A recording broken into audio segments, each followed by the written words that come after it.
à toutes et à tous et bienvenue dans ce nouveau numéro des entretiens Pella Pelaka. Ici, nous prenons le parti de prendre le temps d'aller à la rencontre de celles et ceux qui, chacun à leur manière, contribuent à l'éducation, aux médias et à l'information. Mon invité aujourd'hui est designer, graphiste. Il vient de publier une cartographie des acteurs de l'éducation, aux médias et l'information en France, une première qui a vocation à évoluer rapidement. Il développe également un projet d'éducation aux médias à l'information à destination des personnes âgées. Romain Texier-Proust, bonjour Bonjour. et merci d'avoir accepté notre invitation. J'ai envie de demander, avant d'aller plus loin, comment on passe du design à l'éducation aux médias à l'information? Je dirais que ça se fait progressivement. En fait, j'avais découvert ça, j'avais découvert l'éducation aux médias, pendant, mon master. En fait, je m'étais intéressé dans un premier temps aux médias positifs, et c'est à partir de ces éléments justement où je pouvais comprendre que le design de manière générale, donc moi le design graphique de par ma formation, pouvait justement permettre d'apporter des informations, plus, positives, moins anxiogène dans un monde qui est des attraits anxiogènes. Et c'est à partir de là, progressivement, que je me suis de plus en plus intéressé au design éditorial, donc en particulier pour les journaux, mais également sur aujourd'hui la vitesse auquel les plateformes numériques pour s'informer prennent le devant, et aussi donc avec les réseaux sociaux. Et c'est à partir de là où je me suis dit qu'au final, bah, le design, quelque part, il est déjà très présent dans nos vies de tous les jours, c'est déjà omniprésent, et qu'il faut vraiment l'utiliser pour non seulement mieux s'informer, mais c'est également pour mieux prévenir les dangers qu'on peut trouver sur, l'information, sur ses dérives, et faire en sorte que ce dernier devienne, en particulier le design graphique, le meilleur vecteur pour mieux transmettre les informations et que ces dernières soient beaucoup plus claires. On a découvert votre travail avec cette cartographie Mmh. qu'on a évoquée, qui a été très commentée sur LinkedIn par les En acteurs effet. de l'éducation aux médias. Est-ce que vous vous y attendiez déjà? Non, je m'y attendais pas du tout. Parce que moi, à la base, je m'étais inspiré donc, de manière très modeste des travaux, justement qu'avaient fait, Acrimed et Le Monde Diplomatique avec leurs cartes justement sur les médias qui possèdent quoi, ou encore le paysage très sélectif des médias qu'a fait Anne-Sophie Novelle avec son Media Kit. Et du coup, j'avais repris tous ces éléments pour en faire cette carte et je m'attendais pas à un tel engouement, ça c'est sûr. Mais le fait qu'il y a pas mal de retours, que ça soit des retours positifs, constructifs ou de personnes qui justement, m'ont fait féliciter pour ce travail, franchement ça m'a donné, énormément envie de rebondir dessus et encore une fois de peaufiner cette carte parce que c'était le but premier de ma publication. C'est de faire en sorte qu'elle puisse être, modifiée, corrigée à certains endroits, améliorée, voire à rajouter justement différentes catégories qui manquent encore aujourd'hui pour que ça derrière justement, bah, continue à être nourrie et qu'elle puisse justement, bah, répertorier le plus grand nombre possible, des acteurs de l'éducation aux médias en France et pourquoi pas à l'échelle européenne. Vous évoquiez le fait que c'était un peu compliqué de trouver tous ces acteurs. Quelles ont été les autres difficultés que vous avez rencontrées? Combien de temps ça a pris finalement pour chercher tous ces acteurs? Bah, le postulat était très simple, en fait, moi-même donc, bon, on reviendra là-dessus, mais moi-même je cherche aujourd'hui, enfin, je développe un projet d'éducation aux médias pour des personnes plus âgées, mais à échelle rurale. Et assez rapidement, en fait, je cherchais des personnes qui faisaient, déjà ce genre d'initiative. Et j'ai cherché énormément et c'est à partir de là où justement, quand je voulais répertorier différents acteurs à droite et à gauche, bah, je me suis dit: «Bah, au final, il n'existe pas d'outils qui me permettent justement de savoir qui a fait quoi et de savoir aussi comment je pourrais m'intégrer ou pourquoi pas collaborer avec tel ou tel projet». Et donc j'ai commencé le travail, je dirais, à partir de janvier. Mais je dirais qu'en plus de ça, la difficulté, c'est de pouvoir capter les toutes petites structures qui existent et qui font de l'éducation aux médias, mais qui ne se met pas assez en avant, enfin qui n'ont pas assez malheureusement de visibilité. Et en plus de ça, les acteurs qui eux-mêmes ne se revendiquent pas complètement comme faisant de l'éducation aux médias, alors que pourtant elles en font. Je pense notamment à certaines structures très très locales dans le nord de la France. Par exemple, il y a eu la cartographie qui a été faite par le réseau Hémicycle, qui du coup répertorie l'ensemble des acteurs EMI, dans la région, Nord-Pas-de-Calais. Mais il y en a certains, par exemple, qui eux-mêmes, ne mentionnent pas très clairement qu'ils font de l'EMI, alors que pourtant enfin voilà, tout colle pourtant avec, ce qu'ils font dans cette notion de sensibilisation à l'information. Donc c'était un vrai travail de décortiquer chaque acteur, donc ça m'a pris un travail fou sur LinkedIn, sur Instagram, sur aussi YouTube. Bon, c'était plus rare, mais tout de même, ou même avec des articles ou alors sur place. Bon, si je pourrais résumer ça, il y aurait 3 difficultés majoritaires. Déjà, répertorier tous les acteurs, ultra niches à échelle locale qui ne se revendiquent pas très clairement comme faisant de l'EMI, alors que pourtant ils en font. Aussi, trouver quelque part, des acteurs, comment dire? Pas des acteurs qui captent tout, et c'est pour ça que d'ailleurs, dans un moment, j'ai pas mis les journalistes pigistes parce que c'était vraiment une catégorie à part. Et puis je dirais aussi de cela, c'était le format, parce que le format, s'inspire donc forcément de ce qui a déjà été fait. Et c'était très compliqué de pouvoir tout organiser, et puis en plus de ça s'est vu sur la carte. Il y a certaines catégories, du coup, qui sont pas très claires, ou même certains acteurs qui n'ont pas leur place, dans telle catégorie, parce qu'ils chevauchent un peu avec 2 catégories que j'ai mis. Enfin, c'est vrai que c'est une vraie difficulté de savoir qui va quoi, où va dans quelle catégorie, ainsi de suite. C'était un vrai travail. Le travail a le mérite d'exister et donc d'être perfectible.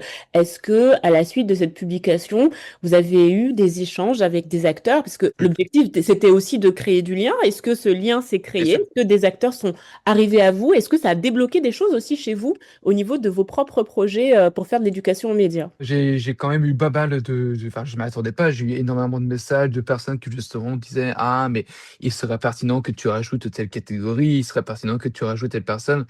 Par exemple, il y a eu Timothée Machon, donc le cofondateur du média Rambobine, donc en France, avec qui j'avais déjà échangé à un moment pour mon projet.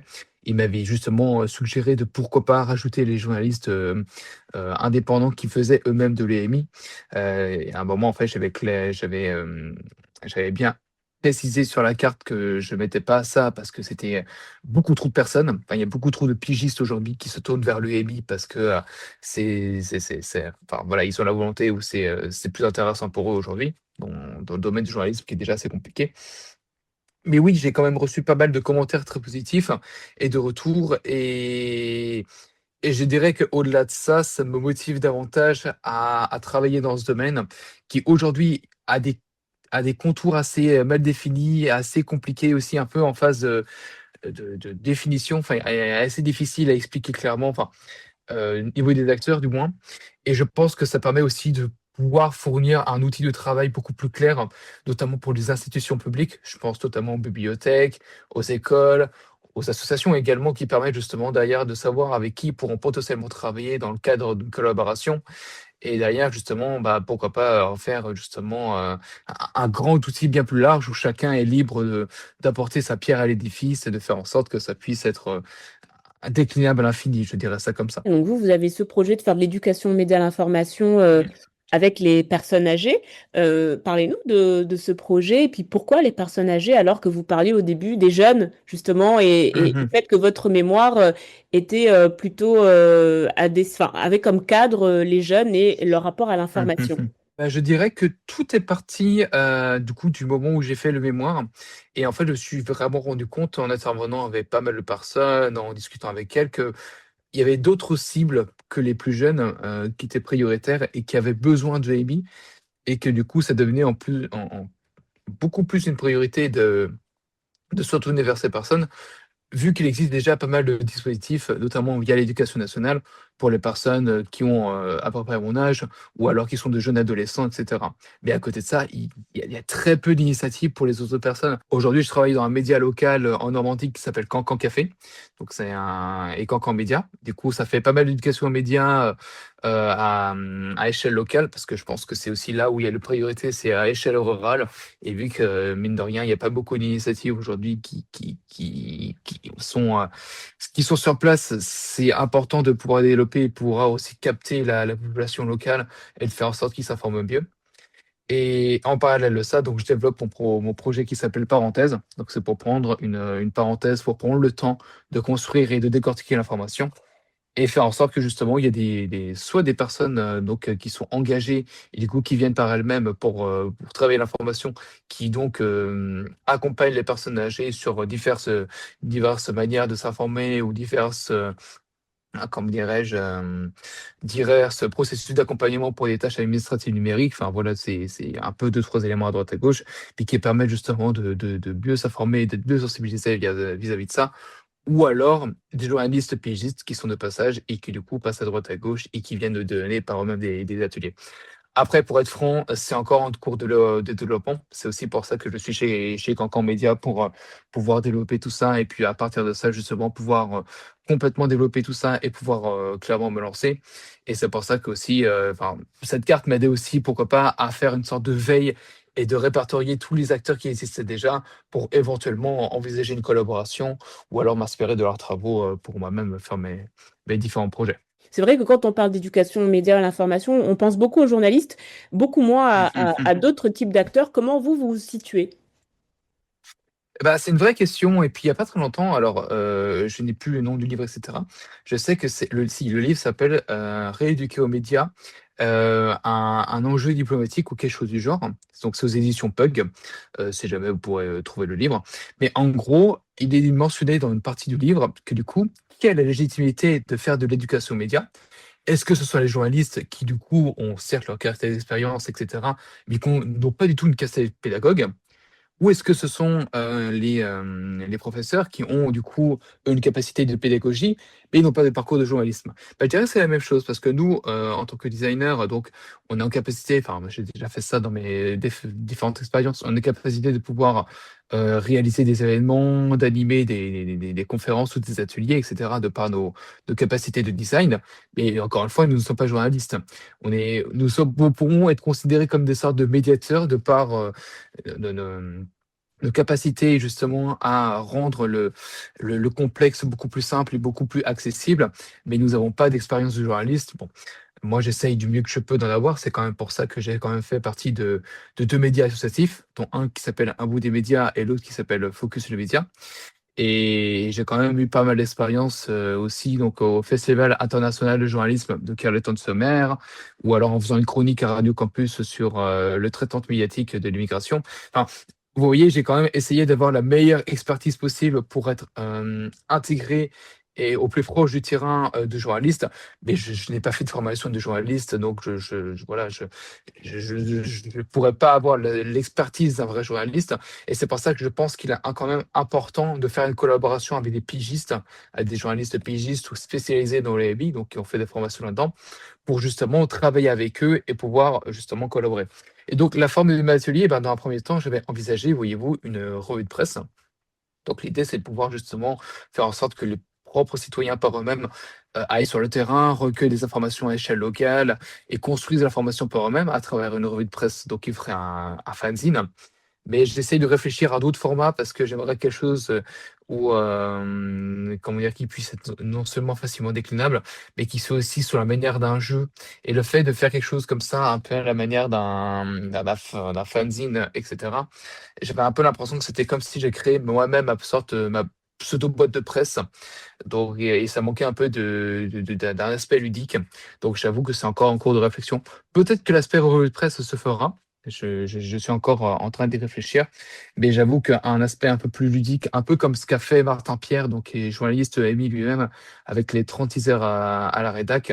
La manière d'un jeu comme ça m'intéresse beaucoup plus, donc c'est sûr que c'est quelque chose dans lequel j'explore davantage et j'y réfléchis. Quelle place a l'EMI dans votre vie professionnelle? On rappelle que vous êtes donc diplômé il y a pas très longtemps. Mmh Est-ce mh. que c'est quelque chose Exact. que vous voulez faire à plein temps ou c'est quelque chose que vous allez faire à côté d'un travail que vous effectuez? Comment vous voyez ça? Hem, je dirais, j'ai envie de faire ça à plein temps.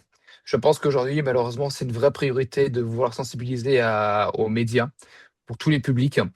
Et les élections arrivent prochainement. Alors, il n'y a nullement de couleur politique, mais j'estime qu'un bon citoyen bien engagé dans sa démocratie, c'est un citoyen bien informé et faire en sorte que les gens prennent conscience de ce qu'ils voient sur les réseaux sociaux et qui développent leur esprit critique.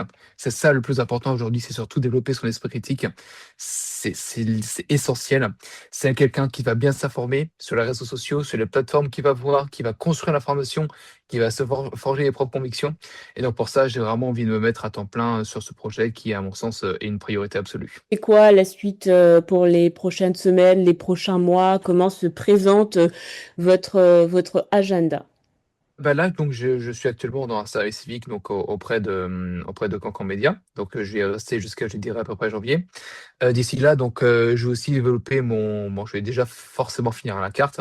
J'aimerais bien finir, vers, allez, comme je vous l'ai dit, vers fin août, avant la fin de l'été, comme ça je l'élaborerai en septembre, pourquoi pas l'Élysée à la manière dont l'on fait justement Le Monde diplomatique avec Rimed ou encore, Anne-Sophie Novelle.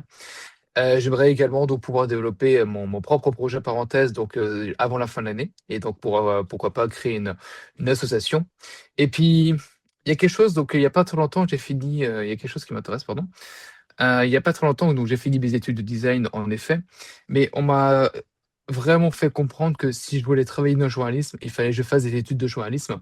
Donc je suis un peu en train aussi de peaufiner les derniers détails pourquoi pas, je l'espère, être pris lors des concours et donc je vise plusieurs écoles, pour, justement, avoir cette casquette de journaliste et à partir de là, de quoi avoir une vraie, reconnaissance pour travailler dans l'éducation aux médias.